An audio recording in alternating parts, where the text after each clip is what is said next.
What's up, Praise Youth? Hey, give it up for my man, Braylon. Killing it.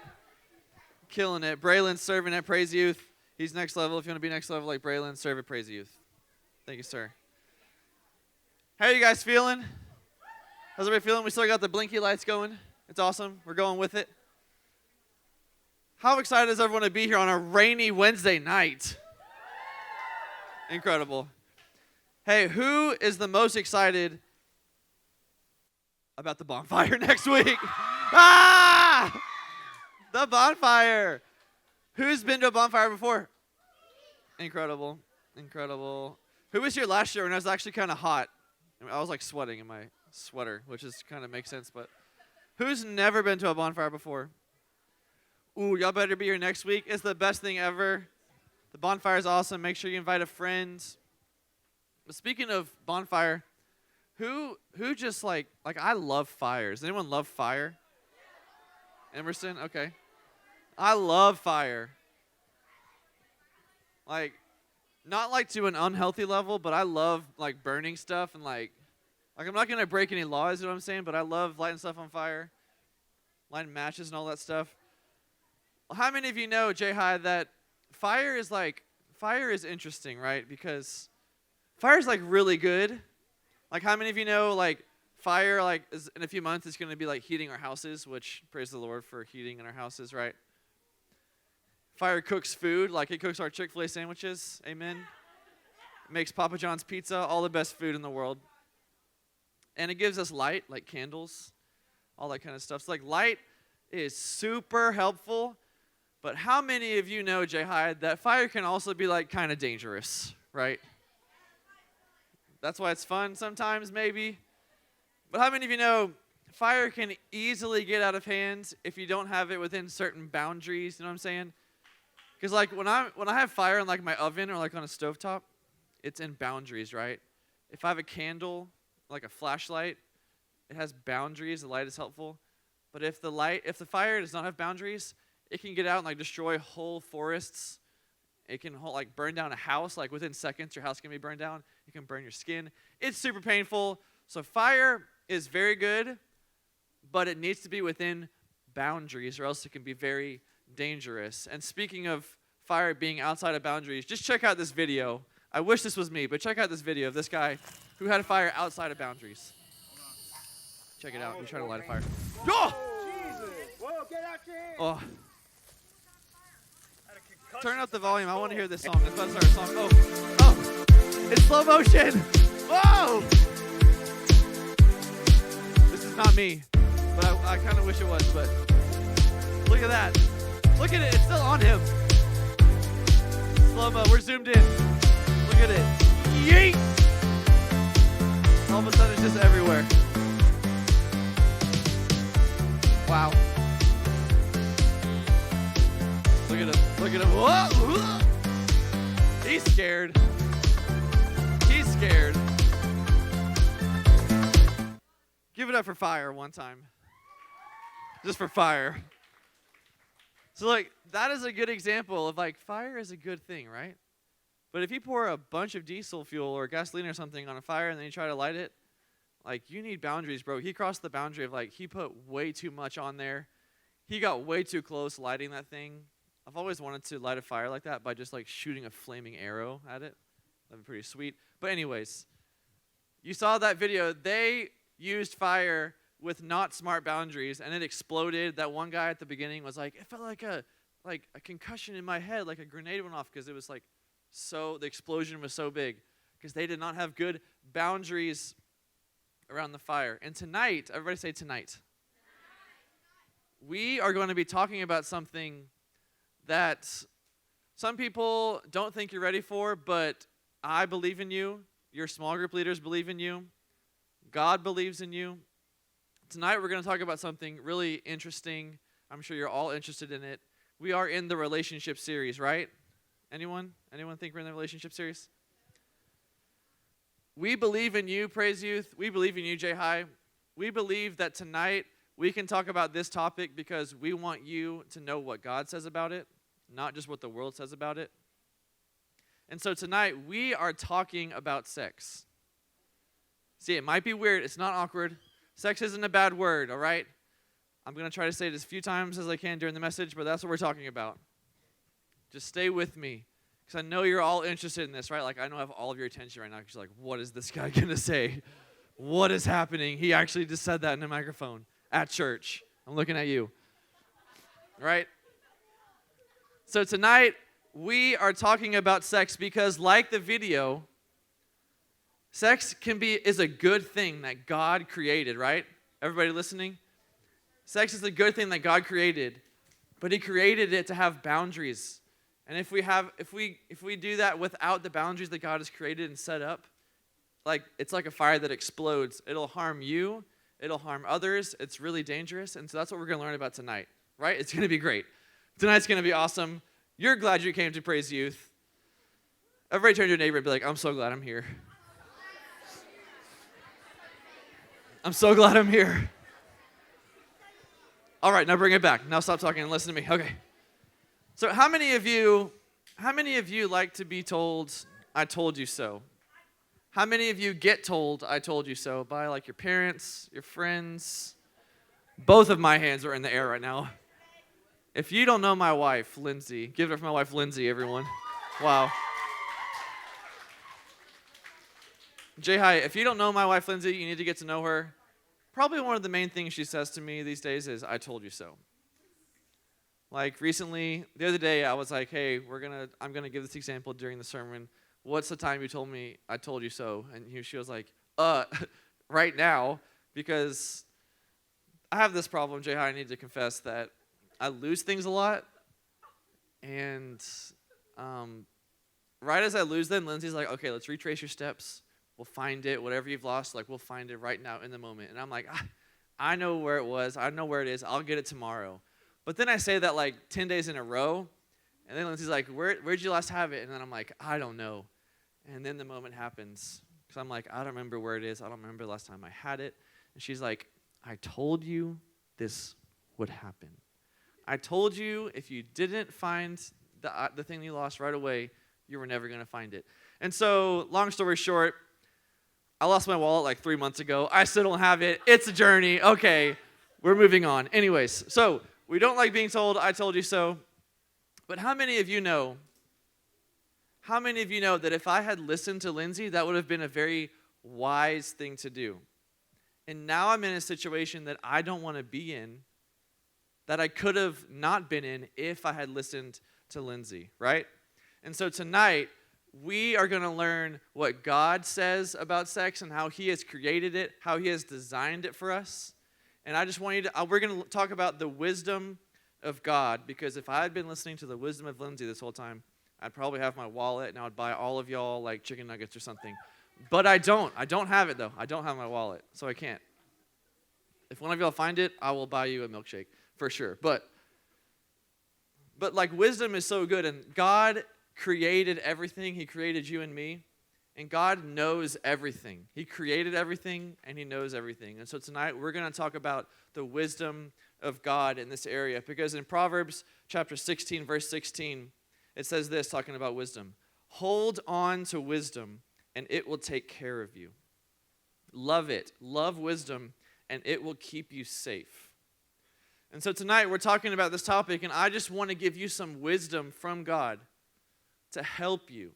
Because like the fire, I don't want you to be the guy lighting a match and then it just exploding in your face, right? We could have given that guy a lot of wisdom before that happened, and he would not have been in that situation. And so tonight, that's what we're talking about, because boundaries are a very good thing to have, like we talked about with fire. And so in the past few weeks, we've been talking about like the relationship pyramid. We talked about how we're all created in the image of God. And then we move up to the family of God. Because of Jesus, we are. Because of Jesus, we are. Incredible. So we have image of God, family of God, and then one day we move into marital oneness, right? And so we've been talking about how we were created in God's image. And so we're going to go back to the book of Genesis in the 2nd chapter, and it talks about when God created humans, right? He created Adam. Genesis 2 verse 7 says, Then the Lord God formed a man from the dust of the ground and breathed into his nostrils the breath of life, and the man became a living thing. So this is crazy because God forms man out of nothing. Like he formed everything out of nothing, and then he forms man from the dust of the ground. He breathes into his nostrils the breath of life, and the man became a living thing. And so Adam's alive. He's walking around. He's like, this is awesome. I'm alive. And God gives Adam jobs like he's naming animals. He's naming plants. He's doing all this kind of stuff. But what I love is that when God creates Adam, God and Adam are in a relationship together, right? Like God is like, I'm your creator. I've created you. We are friends. We're hanging out. We're like walking in the garden together. And I want you to write this down, JHigh. God created man in a relationship with himself before being in a relationship with a guy or a girl. And I think we can take wisdom from that tonight by saying the most important relationship you can have is the relationship you have with God. That should be the number one relationship you're focusing on. And when God created humans, he created humans, and he said, the first relationship you're going to have, Adam, human, is with me. God created man in a relationship with himself before the man was in a relationship with a guy or a girl. And then God creates Eve, right? Adam falls asleep. It's this whole story in Genesis. He falls asleep. God takes a rib out of him, creates a woman. Adam's like, dang, she looks good. Then they get married. Like, they are married. They're the first married people in the whole Bible, Adam and Eve, in the whole world. And so Adam first has this relationship with God, right? And then he has a relationship with a girl. He has a relationship, and they're married. And so after Adam is in a relationship with God, he has that figured out. Then he's in a relationship with a woman. They get married. And after that, in Genesis chapter 1, verse 28, it says, God blessed them. God blessed Adam and Eve and said to them, be fruitful and increase in number. Fill the earth and subdue it. Rule over the fish in the sea and the birds in the sky and over every living creature that moves on the ground. So God blessed them, and he's like, listen, you have a relationship with me first, then with each other, then you're married, and he says, be fruitful and increase in number. Y'all realize what he's saying? He's like, just go make some babies, all right? God's literally telling these guys, go make some babies. We need to fill the earth with babies, right? We want people in Beaumont, Texas one day, so go make some babies. But I think it's so cool that we get it wrong a lot of times. Like society, culture, all the people around you, they're telling you to worry about just being in a sexual relationship with someone before you worry about any other relationship. But I think the wisdom that we see in Genesis is that God created a relationship with him and man, then marriage, and then he said, go make some babies, right? But we get it wrong. We get it wrong so many times. We see it in movies. We see it in music. We see it on Instagram, ads, and just like everywhere around you. We see the world trying to tell us to do it the wrong way. And so then they're married. God says, be fruitful and multiply. And then in Genesis chapter 2, verse 24, it says, that is why a man leaves his father and mother and is united to his wife. And they become one flesh. I think it's so cool that when you get married, it's not one person meets one person equals two people. It's one person marries one person, and they become one flesh together. And society will tell us, like, you need to find your perfect person. Find the person that completes you. Like, oh, I love him so much, he completes me. Have you seen his jawline? Oh, it just completes me. Like, the world, what they're saying is you need one half person plus one half person to complete and make one person. But God is saying, take one whole person in a relationship with God plus one whole person in a relationship with God. And then you get married and you become one flesh together. And so it's not 0.8 plus 0.2 equals one person. When you get married, when we are in a marriage relationship, according to God, it's 1 plus 1 equals one flesh together. And so I think it's so cool that God created the man to be in a relationship with him, then to be in a relationship with woman, then they get married, then God says, be fruitful and multiply. This is the order, this is the design These are the boundaries that God has set up, the way he's designed it. And so we don't end up like the guy with fire exploding on our face when we get hurt, right? I think it's so cool that God says this in Genesis, but then Jesus even backs this up in the book of Matthew, chapter 19. People are asking him about relationships. And he says, haven't you read, we talked about this a few weeks ago, that at the beginning the Creator made them male and female, and said, for this reason a man will leave his father and mother and be united to his wife, and the two will become one flesh. So they are no longer two, but one flesh. Therefore, what God has joined together, let no one separate. So you see, it's like extremely similar language Jesus is using. It's almost like there's one design that we're seeing repeated in the scriptures. And just to give one more example, there's the Apostle Paul, who is one of the biggest legends of the Christian faith of all time. People are asking him about relationships as well. In Ephesians chapter 5, he says, therefore a man shall leave, is a different verse. Therefore a man shall leave his father and mother and hold fast to his wife, and the two shall become one flesh. Are you getting what I'm trying to do here? Like, all God, Jesus, and Paul are all asked about relationships, and they all answer the same way. Because God has designed relationships, he's designed all of this to work in a way because he knows best, right? He created everything. He created you, he created me, he created relationships, and he's designed it to work in a way if we will listen to his wisdom.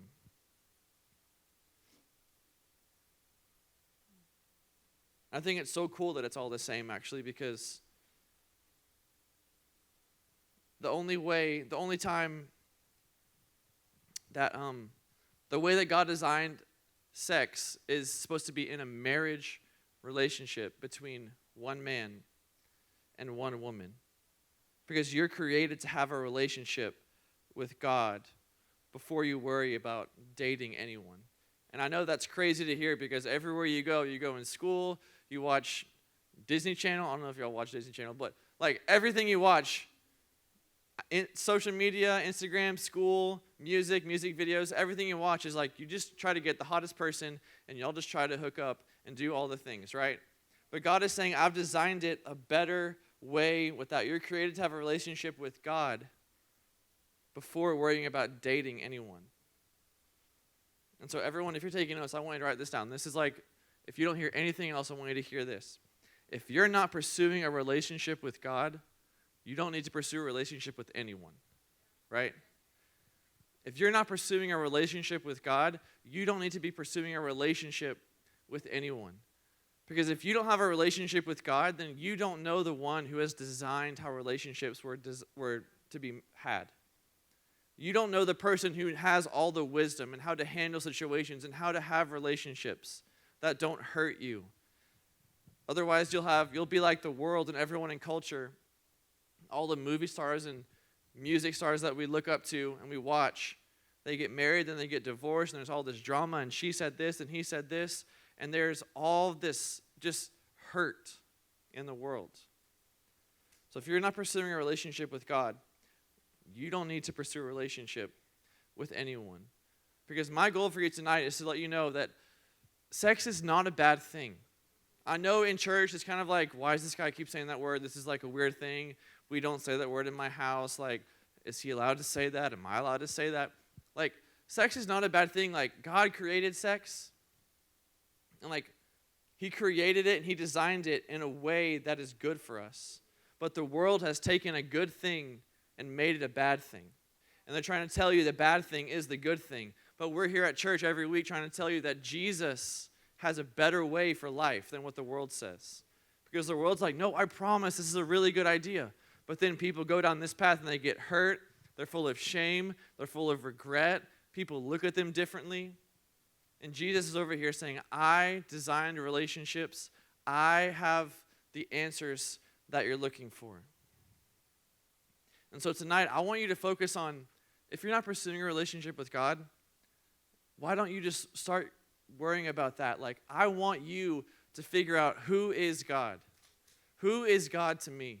Because I want you to start worrying about the vertical relationship, the relationship between me and God, before you worry about horizontal relationships. Because how can you know what you want from another person in a dating relationship if you don't even know who you are. That person is getting into a relationship where they're looking for something and you can't even say what you are because you don't even know who you are. Your identity might change every week depending on what someone says about you, what your friend says about you, what a horoscope says about you, what Instagram motivational post said about you that day. It's changing every single day, and God is saying, no, listen to me, have a relationship with me, and God will tell you who you are because he created you. And I know this is like a really awkward, like hard conversation for you to hear probably, because we all, like, you're getting to the age where you're going to have these kind of sexual thoughts and like, I want to have this and I can't wait for this one day. And that's normal because guess what? We're all humans and we've all sinned. We've all messed up. And all that should do for us is say, I am a sinner. Like, my thought, the way I think about people is broken. My heart is broken. The way I treat other people is broken. I'm a sinner that needs a Savior. And there is a Savior, and his name is Jesus.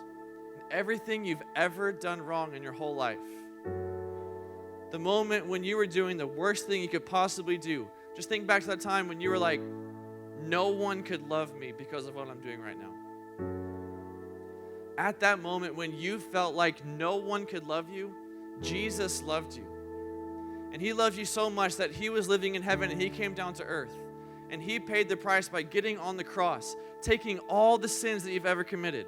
And he died on the cross paying for all the sins that you've done, all the times you messed up, all the bad decisions you made that you can't undo. Jesus paid for them. And then 3 days later, he came out of the grave, amen? And he was like, death tried to hold me down, but listen up. I'm the top dog around here. Sin and death used to be number one, but now I'm number one. No one can stop me. And the first thing Jesus does with that is he says, I want you to be in my family. I love you so much that I paid the price for you. I want to have a relationship with you. I want to be like a father to you. And he lets us be brothers and sisters. That's why we say because of Jesus, we're a family. Because in Jesus, we are a family together. And so we all have these desires, but it should remind us that I'm a sinner that needs a Savior. And I think tonight, you're in junior high, you're in middle school. And I know you probably see high schoolers, you see college people doing all kinds of crazy stuff. But I just want to let you know that there is a better way. If you've ever wondered, is there a better way to life? Because I grew up seeing all these people and you're like, man, in college one day, that's going to be insane. That's going to be so fun. They do whatever they want. They don't live with their parents. They can drive. They have like jobs. They have money. They can do whatever they want. But listen, I know too many people that thought that growing up, that made all kinds of decisions, that did all kinds of things.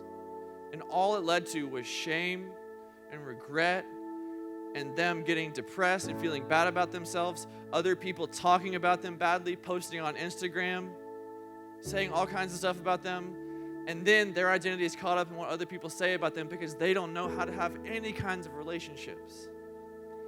Because they're trying to do these things to get love from people, because the world's like, hey, just do this, just go a little farther, just do this with your boyfriend, do this with your girlfriend, and then people will love you. But then afterwards you realize you're looking for love in a place that cannot actually love you. You feel worse than before. And Jesus is saying, there's a better way. I have wisdom. I created you. I created relationships. And tonight, I'm just trying to get you to pay attention to Jesus and the wisdom that he has. And I think it's so cool. There's actually a story in the Bible that I think so many people in our world can relate to. In the book of John, chapter 8, it's not going to be on the screens, so I'm going to tell it quickly, but there's a woman that's caught in adultery in the Bible. Like, she's caught sleeping, she's hooking up with this guy that she's not married to, she's not supposed to be. The people catch her in the act, and they bring her before Jesus. And they're like, Jesus, bro, look at this girl we found. Like, she's hooking up with this guy she's not married to. She's cheating. Like, what should we do? The law says that we're supposed to kill her because of what she's doing. And so Jesus is face to face with this person who is messed up sexually, has not worried about boundaries. She's like the person at the beginning that lit a match and like the fire just exploded all over her. She's burned. People around her are burned.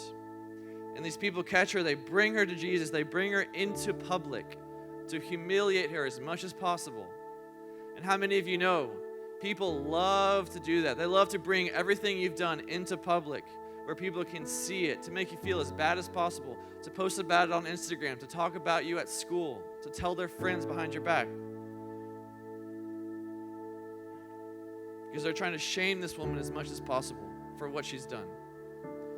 And I love that the story goes on and says Jesus stooped down. She's on the ground. They throw her on the ground. And Jesus stoops down. And he gets on her level. Because he's Jesus. He's never sinned. He lives a perfect life. And there's this sinner in front of him who's messed up. She got caught sinning. They bring her before him. He could have easily been like looking down at her like, you're not good enough. You messed up too much. You're too far gone. But Jesus gets down on her level and he doesn't condemn her. Now, he doesn't agree with the sin. He's not saying it's all right that what she did. But he ends up looking at all the people that brought her and said, whoever has never sinned, you throw the first stone at her to kill her. And in that moment, all the people around her are like, oh, snap. I know how much I've sinned. And we were trying to make her look bad for sinning, but I know that I've sinned too. So we've all messed up. We're all just like those people. Even when we try to make other people look bad for sinning, we know deep down that we have sinned as well. And so Jesus says, whoever hasn't sinned, you throw the first stone. You start it off. But they know they've sinned, so they all leave. Because like, listen, I can't throw a rock because I know I've messed up. And Jesus looks at the woman and he says, where's everyone that was trying to get you in trouble? Where's everyone? And she's like, they're all gone. And he says, so go and sin no more. And so he's not saying what you're doing is okay. But he's also not saying you're not good enough. I don't love you because of what you did. Jesus speaks life into her and encourages her. And he says, go and sin no more. And I love that right after that, Jesus is teaching in John chapter 8, verse 12. And he says, Jesus spoke to the people once more and said, right after this story that I just told, he says, I am the light of the world. If you follow me, you won't have to walk in darkness, because you will have the light that leads to life. And so, JHigh, this is who we follow. This is who I'm trying to tell you about every week. He's the light of the world. And I love that Jesus says he's the light of the world because we live in a dark, dark world where all the lights are off. People are walking around. They're trying to figure out how to do relationships. They're tripping over stuff. They're stumbling around. They're getting hurt because they're walking in the dark. And Jesus is like, listen, I'm the light of the world. If you follow me, you won't have to walk in the dark. I can guide your path. I can give you wisdom. My wisdom will light your path. So whenever you have a hard decision, guess what? The book of James says, if you want wisdom, ask God for it because he freely gives us wisdom. He freely gives us light to light our path. If you follow me, you won't have to walk in darkness because you'll have the light that leads to life. In JHigh, the world, society wants you to walk in darkness. They want to try to lead you into the darkness and promise that everything's going to be okay. But I'm here to tell you tonight that there is a better way to live. And it's by following Jesus, who is the light of the world. And so if you can, let's stand to our feet.